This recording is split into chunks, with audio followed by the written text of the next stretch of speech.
Oi gente, tudo bem? No vídeo de hoje a gente vai falar um pouquinho para vocês sobre as dúvidas sobre a injeção anticoncepcional, para quem é indicado, quais os benefícios, quais os riscos, e para isso eu trouxe um convidado muito especial, que é o Dr. Dalmo, que ele é ginecologista, obstetra, cirurgião especialista em reprodução humana, e para quem não sabe ele é meu pai, e ele é uma pessoa maravilhosa para falar para vocês um pouquinho sobre esse assunto. Então, se você tem alguma dúvida sobre as injeções anticoncepcionais, não deixe de assistir esse vídeo até o final.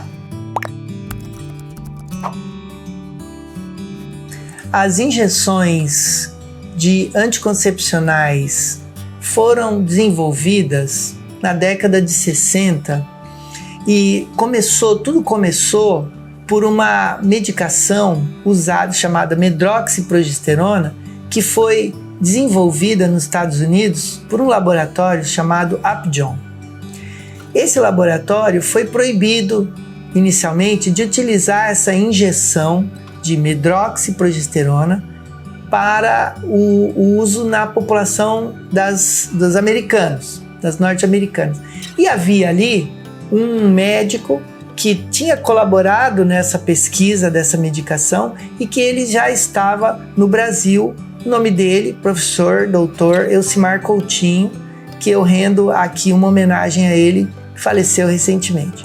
Esse brasileiro estava lá trabalhando na Bahia, numa maternidade escola, e recebeu da Upjohn essa medicação que, na época, foi proposta para ser usada de forma injetável em mulheres em trabalho de parto prematuro, mulheres que estavam com o bebê querendo nascer antes do tempo.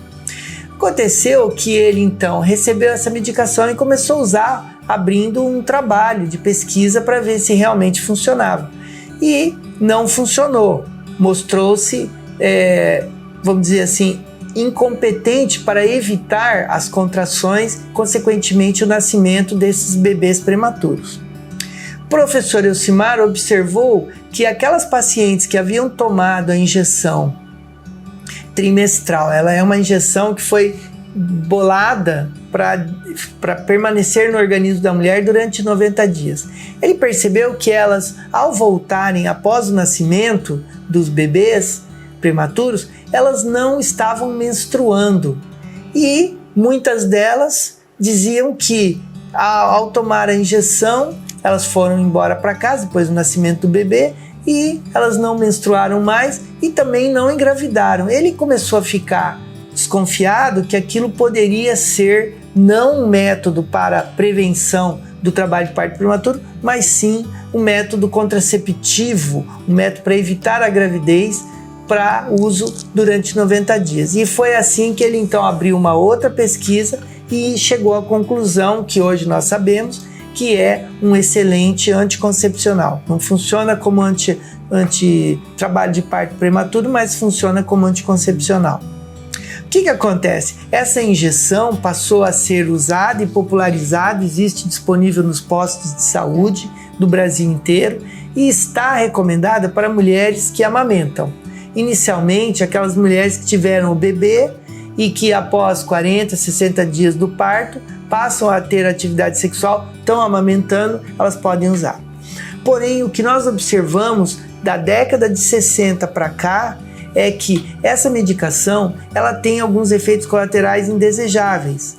Então, nós percebemos, e é isso que eu queria colocar aqui, que a medroxiprogesterona em doses trimestrais leva de fato a um ganho de peso. Esse é um tema muito sensível, que as mulheres têm muito temor, né? E nós sabemos que nenhum outro método anticoncepcional hormonal, como pílulas, as injeções de uso mensal, o DIU, os implantes hormonais, nada disso leva a ganho de peso. Porém, a injeção trimestral de medroxiprogesterona leva a ganho de peso. E isso tem que ser informado para o paciente. É por isso que nós utilizamos muito em mulheres que amamentam. Porque as mulheres que amamentam, elas automaticamente, ao amamentar, elas perdem peso.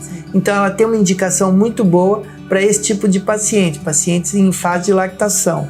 Depois que terminou a lactação, o ideal é mudar o método.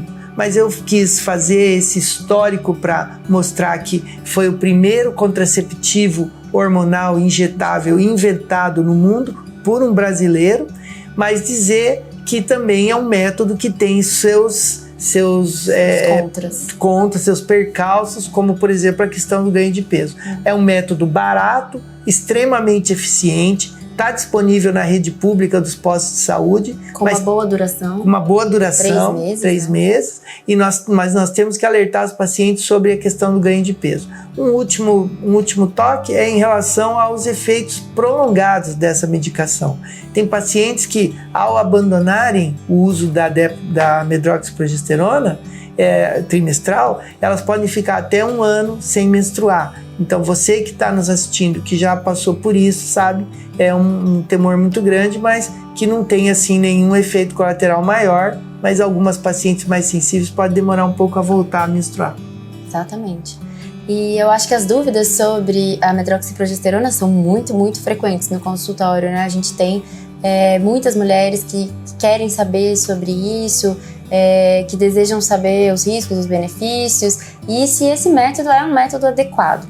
Sempre lembrando que é importante você decidir isso sobre o seu método contraceptivo com o seu ginecologista e obstetra, para que ele possa dizer se o método é adequado para você ou não, porque nem todos os métodos servem para todas as pessoas. Logo, você precisa que o seu ginecologista tire essas dúvidas e avalie o seu caso individualmente, né, pai? Exatamente. É para isso que você vai ao médico, porque ele vai colocar todas as opções que você tem, que você pode usar, e aí com ele, é uma atitude consensual, vocês vão chegar a um acordo em relação ao melhor método. Tem isso aqui, pode ser usado, não pode, quais os riscos, benefícios, né? E a medroxiprogesterona segue como uma boa opção, sim, é uma opção muito popular, é um método barato, eficiente, principalmente, como eu disse, para lactantes. Mulheres também